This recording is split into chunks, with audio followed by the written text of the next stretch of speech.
The Willow Wren and the Bear. Grimm's Fairy Tales. Once in summertime the bear and the wolf were walking in the forest, and the bear heard a bird singing so beautifully that he said, "Brother Wolf, what bird is it that sings so well?" "That is the king of birds," said the wolf, "before whom we must bow down." In reality, the bird was the willow wren. "If that's the case," said the bear, "I should very much like to see his royal palace. Come, take me thither." "That is not done quite as you seem to think," said the wolf. "You must wait until the queen comes."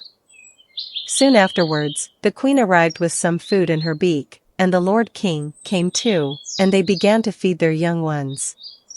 The bear would have liked to go at once, but the wolf held him back by the sleeve, and said, "No, you must wait until the Lord and Lady Queen have gone away again." So they took stock of the hole where the nest lay, and trotted away. The bear, however, could not rest until he had seen the royal palace, and when a short time had passed, went to it again. The king and queen had just flown out, so he peeped in and saw 5 or 6 young ones lying there. "Is that the royal palace?" cried the bear. "It is a wretched palace, and you are not king's children, you are disreputable children." When the young wrens heard that, they were frightfully angry, and screamed, "No, that we are not. Our parents are honest people. Bear, you will have to pay for that." The bear and the wolf grew uneasy, and turned back and went into their holes. The young willow wrens, however, continued to cry and scream, and when their parents again brought food they said, "We will not so much as touch one fly's leg, no, not if we were dying of hunger, until you have settled whether we are respectable children or not. The bear has been here and has insulted us." Then the old king said, "Be easy, he shall be punished." And he at once flew with the queen to the bear's cave, and called in, "Old growler, why have you insulted my children? You shall suffer for it, we will punish you by a bloody war." Thus war was announced to the bear, and all 4-footed animals were summoned to take part in it, oxen, asses, cows, deer, and every other animal the earth contained. And the willow wren summoned everything which flew in the air, not only birds, large and small, but midges, and hornets, bees and flies had to come. When the time came for the war to begin, the willow wren sent out spies to discover who was the enemy's commander-in-chief. The gnat, who was the most crafty, flew into the forest where the enemy was assembled, and hid herself beneath a leaf of the tree where the password was to be announced.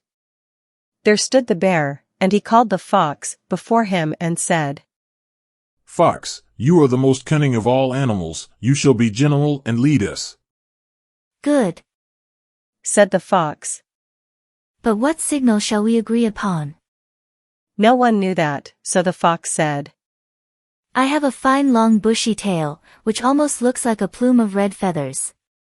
When I lift my tail up quite high, all is going well, and you must charge, but if I let it hang down, run away as fast as you can."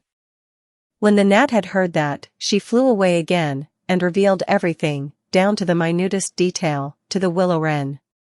When day broke, and the battle was to begin, all the 4-footed animals came running up with such a noise that the earth trembled. The willow wren with his army also came flying through the air with such a humming, and whirring, and swarming that every one was uneasy and afraid, and on both sides they advanced against each other. But the willow wren sent down the hornet, with orders to settle beneath the fox's tail, and sting with all his might.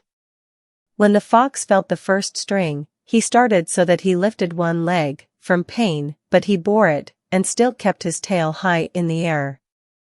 At the second sting, he was forced to put it down for a moment. At the third, he could hold out no longer, screamed, and put his tail between his legs.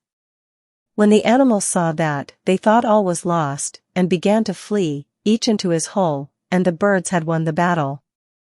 Then the king and queen flew home to their children and cried, "Children, rejoice, eat and drink to your heart's content, we have won the battle."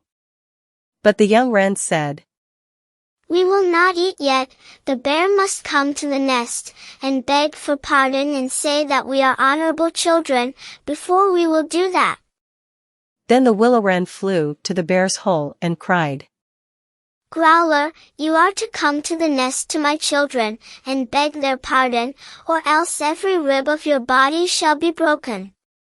So the bear crept thither in the greatest fear, and begged their pardon. And now at last the young wrens were satisfied, and sat down together and ate and drank, and made merry till quite late into the night. The end. Thanks for watching and see you next time.